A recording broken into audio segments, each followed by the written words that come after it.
Hello everyone, ako nga pala si Lyra Mijares Reyes, ang full-time mom ng Tayabas City. Ito nga pala ang aming daily routine pag nakalasa si Mister. Alas 10 na nga pala ng umaga ng mga oras na yan. Isa ito sa pinakamaganda pag nakabukod kayo. Gigising ka kung anong oras mo gusto.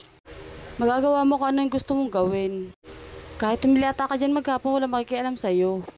Maliit man o malaki, ayos na yan. Hindi na sa'yo kung magiging malinis ka o makalat sa bahay. Pero syempre dahil full-time mama tayo, kailangan natin gumising ng maagap. Lalo na kung may oras ng pag-iigib ng tubig. Kaya habang gising si Sia, naglilis at nag-iigib na ako. Gawa ko na ko ng mga gawain sa loob ng bahay. Para pag nakatulog na siya, makapaglaban naman na ako. Ganyan nga pala ako maglampaso, nilagay ko na daw na yung planggana. Nagdalampaso nga pala ako, iniinom ko na rin yung aking kape.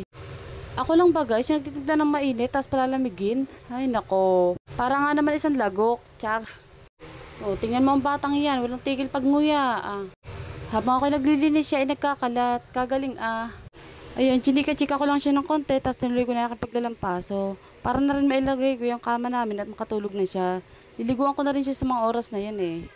Para masimulan ko na rin yung aking paglalaba, i-ready ko na nga pala yung kanyang mga gamit diyan.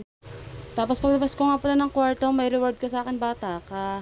Ang galing mo magkalat, tatakbuhan mo pa ako. Pero bayain na, wawansa at pupunasan ko pa rin yan. Wala naman tayong magagawa eh. Maarting ina tayo, diba? Yan guys, inuuna ko nga pala lagi dyan ay yung kwarto. Ewan ko nga ba bakit mas madali sa akin pag malinis ng kwarto. Tamo tong batang to, sumunod na sumunod, di napapagod. Ayan nga pala yung aming lababo. Yan, hinugasan ko na nga pala dyan yung aming pinagkapehan. Tsaka pinagkainan ni Sia. Kukunti lang naman yan eh, kasi dadalwa lang naman kami. O, wag niyo ibas yung aking lababo. Ako naman ang naguhugas dyan, hindi kayo. Char. Diyan nga pala sa may bandang kaliwa is lutuan. Sabi ko nga sa inyo mga may maliit lang talaga space namin dyan. Kwarto lang kasi dapat yan. At syempre, maarte tayong nanay, kaya nilagyan ko siya ng kortina para mayroon naman siyang kondisyon.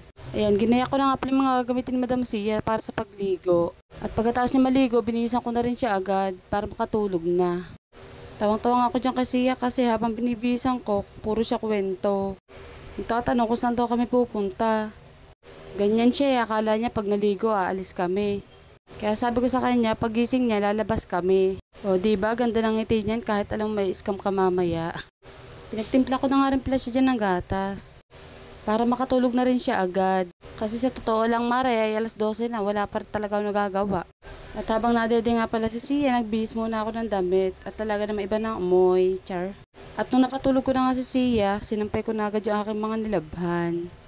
Sa totoo lang mga mare, di ko nang tatapos ng isang gawaan lang kasi pagising-gising din si Sia. Halos saabuti talaga ako dyan na maghapon, pero basta estimate ko dapat alas 4 tapos na ako.